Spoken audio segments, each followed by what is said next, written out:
Hey everyone, ready for another deep dive.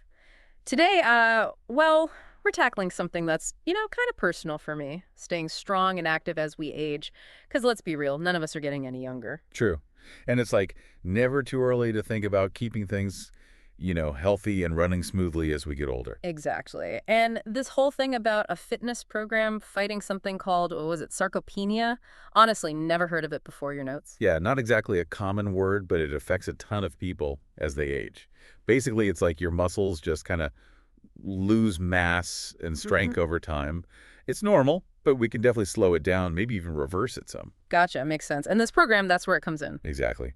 This deep dive, we're looking at Andreas Moran's work, certified technical instructor for the third age. Third age.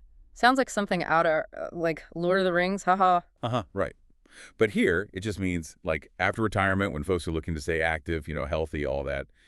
And Moran, super interesting background for this. Started as a nurse back in the 90s, then got into pediatrics, and now just this year, 2024, certified fitness instructor, specifically for older adults. Wow, talk about range. So he's using all that medical knowledge, combining it with fitness to help seniors stay strong. Love it. But tell me, what's so different about this program? It's all about being tailored. It's not some boot camp for grandma trying to get them ripped. It's about working with what they've got, building strength, balance, making everyday movement easier and safer. Okay, so walk me through it. What's a typical week look like? So Moran's designed it around 3 days a week, which seems to be the sweet spot for older adults. Hmm. Gives them time to recover, which is important, right? Our bodies don't bounce back like they used to. 2 of those days, resistance training. Okay, so not picturing grandma bench pressing cars here. Exactly. Haha, no. Light weights, modified exercises, all about being safe but effective. Makes sense. Challenge the muscles without hurting the joints. What about the third day? Got to be stretching, right? You got it. Balance and flexibility, often with some yoga or Pilates mixed in, and of course, good old stretching. All about improving range of motion, preventing falls, that kind of thing. Super important for staying independent as we age. Really interesting. So it's a whole package deal, huh? Strength, balance, flexibility. But like, what kind of exercises are we talking about specifically? So for resistance training, he might do like modified squats, Yeah. using a chair for support. It's all about building those leg muscles, helps with getting up, climbing stairs, all that. Oh, that's smart. So it's still targeting those important muscles, but in a way that makes sense for, older bodies. What about upper body strength? Good question. He might do things like wall push-ups or bicep curls with light weights, maybe resistance bands. Again, starting slow, increasing gradually, and good form is key to prevent injuries. Right, right. Got to have that personalized approach, not one size fits all. But okay, this all sounds great on paper, but what about the practical stuff? You need a whole gym for this. That's the cool part. Moran designed it to be really accessible. He even says in his proposal that it's meant to use existing resources, like a community center or a senior living place with a simple gym. Oh, interesting. So it's not about having all the fancy gadgets, it's about using what's available effectively. Exactly. He suggests things like, resistance bands, those are great, light weights, maybe exercise balls, Right. easy to store, adaptable. He even suggests, like, using water bottles as weights if that's all you got. I love that. Takes away the intimidation factor, makes Yeah. it more doable for people. This whole accessibility thing seems super important, especially if we're talking about making a real difference for older folks. Absolutely. And it ties into that whole shift towards being proactive with health. Yeah. But speaking of making a difference, how does Moran actually measure if it's working? Good point. Got to have some way to track progress. Exactly. He's big on assessment and feedback. So first, there's an initial assessment. Figure out their baseline strength, mobility, any limitations they might have, health history, all that. So like a snapshot of where they're starting from. Yeah, exactly. Then from there, regular check-ins, see how they're feeling, make adjustments to the exercises if needed. Okay, so it's not like, here's the plan, see you in 6 months. It's a conversation ongoing. Exactly. And that back and forth is crucial, not just for getting results, but for safety too. Hmm. Moran can address any concerns, modify things, really make it a personalized experience. That makes a huge difference, having that individual attention. It's like having a personal trainer who really gets it, someone who understands the needs of older adults. Totally. It got me thinking, you know, how could this be scaled up, reach more people? What are your thoughts on that? Ooh, possibilities are endless.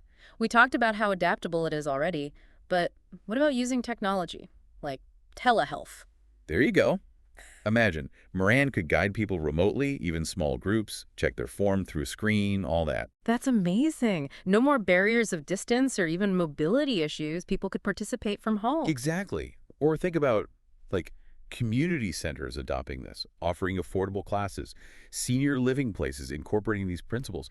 The potential is huge. Totally agree. It's bigger than just sarcopenia, right? It's about changing how we think about aging in general. But before we go too far down that road, let's zoom out a bit. What are the bigger implications of this kind of approach? Love that. Time for the big picture thinking. This isn't just about, like, gyms and weights, right? It's about challenging what we think aging has to be. Totally. So, what are those bigger implications? How does this affect society as a whole? Well, one of the biggest things is healthcare costs. We've said how sarcopenia, all that age-related stuff, leads to needing more help, more falls, more strain on the system. Right. So, if people stay stronger, more mobile, wouldn't that mean less need for those expensive interventions? Exactly. It's like invest in prevention now, save a ton later. An ounce of prevention is worth a pound of cure. 100%. And it's not just about the money either. Think about the social impact. Imagine if aging wasn't seen as this inevitable decline, but a time to keep growing, keep doing the things you love. That's beautiful. So, how does Moran's program play into that?